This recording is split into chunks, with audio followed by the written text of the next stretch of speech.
So in this slide, what I want you to understand is you're going to lose money buying a house. Doesn't matter how you pay for it, right? You're buying your own personal residence. If you're buying investment properties, it's much better because it's cash flowing and making you money. But as far as purchasing a house that you're living in, you're going to lose money, and you're financing it, you're going to lose money. Doesn't matter how you pay for it.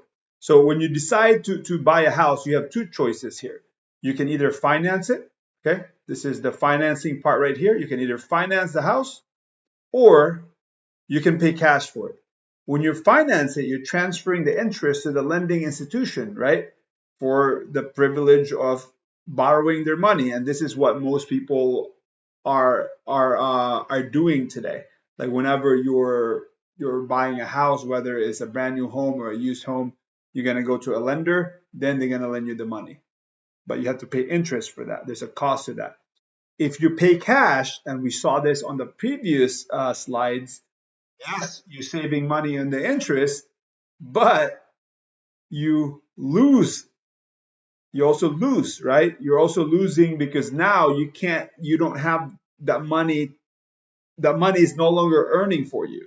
So if you pay cash, you save interest, but you lose interest because that money is no longer earning interest for you.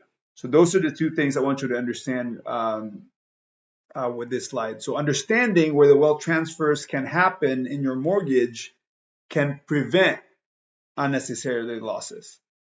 So we're gonna run some calculation on the next video. So the next videos we're gonna do some numbers, and hopefully that will kind of open your mind into why we're going through this process step by step.